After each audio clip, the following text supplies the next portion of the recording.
Hey guys, my name is Ryan, and today let's just talk about Cuba. What is going on in Cuba? So, President Trump, you hear him saying in the media that Cuba is on its downfall, that Cuba is crumbling, it's crashing, and it's a tragic story down there. And then you hear Cuba saying that they're preparing for battle. They're saying actually this weekend there's going to be a huge protest in Havana in front of the United States consulate down there. And everyone's getting ready. They're fortifying their spots, I guess, on the beach, or they're fortifying positions, attack positions, apparently. Why is that? So President Trump just indicted Raul Castro. Who is Raul Castro? Well, Raul Castro is the younger brother of Fidel Castro, and basically now is the main person in charge, or the president, you would call, of Cuba. And so he's basically the one that they look up to over there to give orders and whatnot in Cuba. So they indicted him. Why did Trump indict Raul Castro? So back in like the 90s, so many years ago, Raul Castro ordered the shooting down of humanitarian planes with civilian humanitarians that were shot down. They were dropping little pamphlets or leaflets or something written on there, saying, I guess, like free Cuba or whatnot, or maybe the uprising of the revolution, to get away from the revolution in Cuba for freedom, right? So Cuba didn't like that very much, and Raul Castro ordered the shooting down of those planes, which killed some people. I believe 4 people were killed on the planes. Back then, President Bill Clinton was in office, and he did a press briefing about that. He said we must get them, no, we cannot stand for that, and whatnot. So let's get into a little bit more of that story, because that's what's starting this whole thing. February 24th, 1996. 3 small Cessna airplanes take off near Miami. One pilot tells Havana's control tower they're heading south. The pilot is warned. Cuba scrambles fighter jets, shooting down 2 of the Cessnas and killing 3 Americans and 1 U.S. permanent resident. Cuba claimed the planes violated its airspace, but the planes were unarmed and on a humanitarian mission, according to a congressional report. Then President Bill Clinton called the incident a flagrant violation of international law. It is wrong, and the United States will not tolerate it. Now the Trump administration is renewing the push for accountability, targeting Cuba's 94-year-old former authoritarian president, Raul Castro, according to 2 U.S. officials. He is the younger brother of Fidel Castro, the late leader of Cuba's 1959 communist revolution, which led to decades of tension with the United States. Se marchan las armas estratégicas. The downed planes were part of a Cuban-American exile group called Brothers to the Rescue, volunteers credited with helping save over 10,000 lives. But the group had also penetrated Cuban airspace at least twice, dropping pro-democracy leaflets. When the planes were shot down in 1996, Raul Castro was in charge of Cuba's armed forces, and Fidel Castro told Time magazine later that year that his brother was part of the chain of command that decided to target the planes. The Trump administration's approach to Cuba resembles what happened in Venezuela. Earlier this year, the U.S. apprehended then-leader Nicolas Maduro in a daring raid in Caracas. He was indicted on charges including narco-terrorism and has pleaded not guilty. Does the Cuban regime have to look at it differently now than they would have before Nicolas Maduro was seized?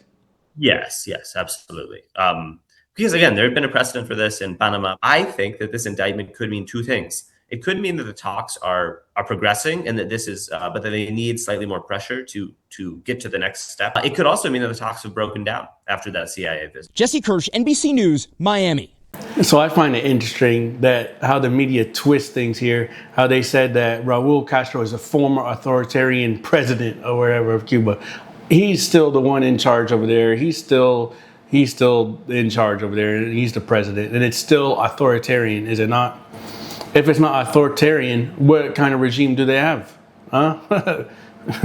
All right, so here's just another quick news article here talking a little bit more outside of the initial incident here that is causing this entire thing. This goes a little bit more into today on what's happening in Cuba right now and what's happening this weekend. So let's take a look at that. Big news here. The DOJ officially indicting former Cuban leader Raul Castro for the 1996 attack on 2 civilian planes that killed 4 men, including 3 Americans. Chanley Painter joins us now with all the details. Hi, Chanley. Hey, guys. So the charges against the former Cuban president come as the U.S. aircraft carrier USS Nimitz and its strike group also arrived in the Caribbean this week, adding to the escalating pressure by the Trump administration on Cuba's socialist government. So let's stop right there for a second. So the news reporter just stated that Trump is ordering airline carriers, big, huge carriers and ships to the sea over there by Cuba. And Cuba is taking offense to that a little bit. That's one of the reasons why they're preparing for battle here, for bloodshed, is because of that. But we don't really know the reasoning for those ships being moved over there. Now, they also did move ships over there prior to the attack on Venezuela for taking out Maduro. So they could be doing the same thing over there in Cuba. However, it could be to continue to assure that no gas is getting shipped into there, like petrol, that they're not getting any petrol they're not supposed to be getting. We don't really know exactly what's going on, but one could assume, I guess, right? Indictment against the now 94-year-old Castro alleges that when he served as Cuba's defense minister, he authorized the use of deadly force on 2 small planes operated by Miami-based exiles who had been dropping pro-democracy leaflets over Havana. It charges him with conspiracy, destruction of aircraft, and 4 counts of murder. Acting Attorney General Todd Blanche saying he expects Castro to face justice in the U.S. President Trump is committed to restoring a very simple but important principle. If you kill Americans, we will pursue you, no matter who you are, no matter what title you hold, and in this case, no matter how much time has passed. President Trump had this to say when asked about what is next for the Caribbean country. What's coming next for Cuba? What we're going to see, it's a failing nation. You see that, it's falling apart. We're there to help the families, the people. And again, a lot of those people are related to me in the sense that I've had such a great relationship with Cuban Americans. On a humanitarian basis, we're there to help. And Secretary of State Marco Rubio. So there you have it a little bit from Trump. He doesn't necessarily say he's going to attack Cuba. He could just maybe want to take out Castro from the country to have him pay his debt here in the United States for killing those people. He said he's here for humanitarian purposes, which means he's trying to help the people of Cuba be free away from the crazy communist regime that's taking hold over there. Who is Cuban American, put out a rare message in Spanish to the Cuban people, backing the U.S. blockade of fuel to the island, saying the U.S. is offering a new relationship and is ready to help in exchange for meaningful reforms. Okay, so there you have it from Marco Rubio himself. He said they're doing a blockade for fuel. So what is really going on? We don't know. We're not going to know until it happens, whatever happens, if it happens. So let's continue with the story. So if you want to know a little bit more about Raul Castro, he was the youngest brother of Fidel Castro. He was fighting in the regime, or he was fighting in the armed forces here, but he was not the main source of power inside the country. He was not the main power or fighting group that helped take over the city, but he was one of the few that was able to get to refuge, get to a safe place up in the mountains, and his group of soldiers were able to continue fighting and keep a stronghold there, and that's how he became into power. Obviously, probably a little bit of help that he was the younger brother of Fidel Castro himself. All right, so we're moving along pretty quickly here. So this is Marco Rubio in Miami. He went apparently to go see his son's graduation from high school, and he stopped to see reporters in Miami, and they asked a few questions about Cuba, about what's going on in Cuba. Like I said, he's not going to actually say what's going on.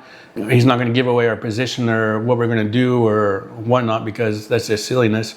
But he does talk a little bit about Cuba and the humanitarian and what's going on, more a little bit in depth of Cuba in Central America here and the role that they play. And actually, it makes you think a little bit about how dangerous it is actually having Cuba in our hemisphere over here in the Americas. So it's a little bit interesting to show that how much power actually Cuba holds. Let's take a listen to Marco Rubio. We can get there. There's some good signs, but we understand I don't want to be overly optimistic as well. So let's see what happens over the next few days. And how do you intend to get Raul? We can get there. There's some good signs, but we understand I don't want to be overly optimistic as well. So let's see what happens over the next few days. And how do you intend to get Raul Castro to the United States? Well, that was a grand jury in South Florida returned an indictment on Raul Castro. It had nothing to do with us. It's a grand jury. The evidence is clear. He admits to it. Raul Castro openly admits and brags about he shot down civilian, gave the order to shoot down civilian airplanes. And how will you get him here? Well, I'm not going to talk about how we're going to get him here. If we were trying to get him here, why would I say to the media what our plans are about that? I know you have to ask, but why would I answer that? The bottom line, there's a lot. At that point, he becomes a fugitive of American justice. And, well, you know, if there's an announcement, we'll tell you afterwards, not before. Okay, a couple more and I got to get on. Let's still go. Have conversations with Raul Castro's grandson, or instead of Look, we remain. Here's the problem we have. We'll engage with the Cubans. We have. Our ambassadors met with them recently. The CIA director was down there a few weeks ago. There's some State Department communications that occur. I just don't see a lot of. At the end of the day, they got to make a decision. Their system doesn't work, right? Their economic system does not work. It's broken, and you can't fix it with the current political system that's in place. They just don't comprehend how to do it, and it's a failed state. Like, their economy and the model they're trying to follow in Cuba doesn't resemble what anyone is doing anywhere in the world. I mean, there are other ways to do it that can provide the people of Cuba prosperity and opportunity. And it's what I said in the video to them the other day. You look at Cuba, in the Bahamas, in Jamaica, in the Dominican Republic, here in Florida. Cuba's surrounded by places where people have the right to do things like own a business, work for themselves, and be able to vote and for the leaders that govern them and or replace them. So if that's possible all around Cuba, why isn't it possible? Why is that not possible inside of Cuba? And right now, there just doesn't seem to be people over there in charge of the open to any of those changes. And the things they talk about economically are cosmetic in nature. They're not real, because that's what they've gotten used to all these years, is just buying time and waiting us out. They're not going to be able to wait us out or buy time. We're very serious. We're very focused. As I told you a moment ago, in the context of Iran, the president's preference is always a negotiated agreement that's peaceful. That's always our preference. That remains our preference with Cuba. I'm just being honest with you. You know, the likelihood of that happening, given who we're dealing with right now, is not high. But if they have a change of heart, you know, we're here. And in the meantime, we'll keep doing what we need to do. It sounds a lot like nation building. And the administration doesn't believe in using force for nation building. No, it's not nation building. It's not nation building. We are addressing something that's directly related to the national security of the United States. We are involved in places all over the world. You're asking me about Ebola. Important. But Ebola's in Africa. Cuba's 90 miles from our shores. So if you have a systemic meltdown in that country, which is where they're headed, their power plants, by the way, the reason why their power plants break down, they've been having blackouts for years. They had major blackouts last year, and they were still getting free Venezuelan oil. They haven't spent a penny in fixing their energy production, their electrical grid. They don't spend any money on that stuff. They pocket it. They have a private military company named Gaesa who's sitting on $18 billion of assets, and not a penny of that transfers over to the state budget. Not a penny of that goes over to help the people of Cuba. This is what happens in communist regimes. They have so much money coming in from all these other countries that support them, let's say Russia, let's say China, and they have free gas, free petrol coming over. And what do they do with all that money? What do they do with all that money? They help build their regime. They help. They're totalitarians. They give all that money to the leadership on top. What happens to the people? What happens to the city and the economy of the country? It crashes. It kills the people. Have you heard stories about going grocery shopping in Cuba, waiting in lines just to get a little piece of meat, if they have any meat left, if they have anything to eat, a piece of bread and a piece of meat 3 times a week? these regimes do not work. The top get all the money and all the food, and the military, they feed the military, and also the people who show off for the country. For example, if you're going to the Olympics, if you're a fighter in the UFC, for example, like what's his name in the UFC, they feed and they train those people. They train their military. They feed their military to make them strong. But the actual citizens of the country are screwed, and they have nothing. Not 1 cent. So even if they had all the diesel in the world, they still wouldn't be able to generate energy because they've stolen the money and haven't invested in their energy infrastructure. So you're heading for a failed state. That's what you have now. But it's 90 miles from our shores. So we'll be impacted by the migratory crisis, by any violence and instability that happens there. It directly implicates the United States' national interest. So the future of Cuba belongs to the people of Cuba in terms of how they're governed, what the system looks like, and so forth. But the national security threat, that's 100% something we're going to focus on because that's about America.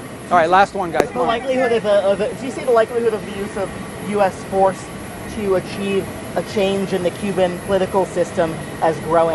Our preference in Cuba and anywhere in the world is a negotiated diplomatic settlement, okay? And that's what I would say to you. The president always has the option to do whatever it takes to support and protect the national interest and national security of the United States. He has the option to do that if there's a threat to the national security of the United States. And he has shown his willingness to do that when he identifies such a threat. That said, our preference is always a diplomatic solution, always, and you know, a negotiated agreement. That's always our preference. But to answer your question, if there's a threat to the national security of the United States, the president not just has the right, he has the obligation to address that national security threat. All right, let's go. You guys ready? Yeah. All right. Thank you. Okay, so one thing he brought up here, which is going to take me to another point. Any threat to national security of the United States. Does Cuba do that for us? Do they threaten the national security of the United States? So recently, you'll see this lady here, what is her name? Addis Lastris Morera, was recently arrested by ICE because she was holding on to like $20 billion of Cuban assets, illicit Cuban assets in the country. So let's just take a little snippet of this here. So she is in custody now, in ICE custody. This is the website directly from ICE here. ICE HSI arrests sister of corrupt official profiteering from Cuba military-controlled organization. So this is very recent. Miami. So today, really, foreign policy interest on May 22nd, Addis Lastris Morera's sister, Anaya Guillermis Lastris Morera, is the executive president of the Grupo de Administración, I can't read Spanish, a corrupt organization that has a stronghold on 70% of Cuba's economy. So let's just read this little snapshot here of this little quote. The Cuban military-controlled GESA, which is the heart of the country's kleptocratic communist system, controls up to $20 billion in illicit assets, said HSI acting executive associate director John Condon. Addis Lastris Morera's presence in the United States has potentially serious adverse foreign policy consequences for our nation, and Secretary of State Marco Rubio has determined that she is removable under the provisions of the Immigration of Nationality Act. Allowing Lastris Morera to remain in the country would send a signal that Cuban regime affiliated networks could continue to access the United States' financial, education, and social institutions. But that is not the case. HSI will continue to investigate those with ties to our nation's adversaries and take appropriate action to neutralize threats against our homeland. So let's look at this. Affiliated networks could continue to access the United States' financial, educational, and social institutions. What does that sound like? That this money, this $20 billion in money by Lastris Morera, is potentially spying on our country, sending our classified information to other countries, Cuba, maybe Russia, maybe China. Who knows how they're impacting our educational, our financial, or our social institutions. That's something crazy to think about here. So just a little update on that. I went to the DOJ website, and I believe that they said that they took her green card away from her, that she is being held in a ICE facility and she is getting kicked out of the country, but they are just investigating on how to properly proceed with her removal from the United States. So now that we've been talking about Lastrius Moreira, that makes me think about spies, thinking about other countries who have infiltrated the United States and high up government agencies in the United States, the CIA, for goodness sake here. So how many spies, foreign agencies, do you think we have here in the United States? I think there's quite a bit. We've been talking about that alone on our channel for a little while. And thinking about that, I found this lady here, Ana Montes. Let's look into her for a second here. So this was back around 9/11 is when we caught this little lady here. And she was a spy in the CIA for Cuba. So Ana Montes was a Cuban resident who lived here legally in the United States and who thought, I want to spy in the United States. Where should I go to work? She thought, well, the CIA is where I'm going to get the most information. So that's exactly what she did. She applied and she got hired by the CIA, and she was a very good, actually, at her job in the CIA. That's what she was known for, it says here in the article. So let's take a look here. What does this article say? Montes, it turned out, was spying for the Cubans from inside the United States intelligence community itself as a senior analyst with the Defense Intelligence Agency, or the DIA. And she was soon to have access to classified information about America's planned invasion of Afghanistan the following month. Montes was actually the DIA's top Cuban analyst and was known throughout the United States intelligence community for her expertise.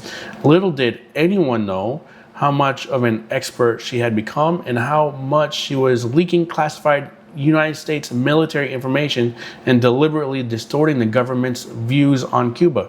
So not only was she spying on Cuba, but she could have been spying for anybody. I have a feeling that Cuba, that Venezuela, that Russia, that China, all these socialist communist countries, they kind of sort of all work together. I'm getting that feeling there. Also, Iran, this going on right now, I mean, Iran is helping Russia in that war over there. I think China is also helping Iran. I mean, they're all kind of intertwined together to help each other out. It makes you think, especially when she's getting classified United States military information and high up classified information from the CIA nonetheless. Okay, so now that we know what she was doing, let's figure out how they caught her, right? Her downfall began in 1996 when an astute DIA colleague acting on a gut feeling reported to a security official that he felt Montes might be under the influence of Cuban intelligence. The official interviewed her, but she admitted nothing. So she was a very good CIA agent right there. That's what they teach you. Through physical and electronic surveillance and covert searches, the FBI was able to build a case against Montes. So they spied on her, and I'm just skipping through this here. Montes, who acknowledged revealing the identities of 4 American undercover intelligence officers working in Cuba, pled guilty in 2002 and was sentenced to 25 years in prison. So she did plead guilty, and she is still in prison, or just might be getting out of prison now. If she was in 2002, pled guilty, depending on when she actually started her sentence or her time behind bars or whatnot. So there you have it, guys. What is your opinion on that? This is turning into a big one. I think this might be a big story. At least, I mean, hopefully people are paying attention to how many spies we possibly have here in the United States. I mean, that's huge all on its own. Imagine what's going on. So what do you think Trump is going to do? Do you think he's going to extradite Castro from Cuba? Do you think they're going to take him here to the United States the same way they did President from Venezuela, Maduro? Do you think he's actually going to attack Cuba? I highly doubt that. He's talking about humanitarian services here, not war, even though they're not going to tell you what they do anyways until it actually happens. But so what's your opinion? Leave it in the comments. I'll see you guys in the next video.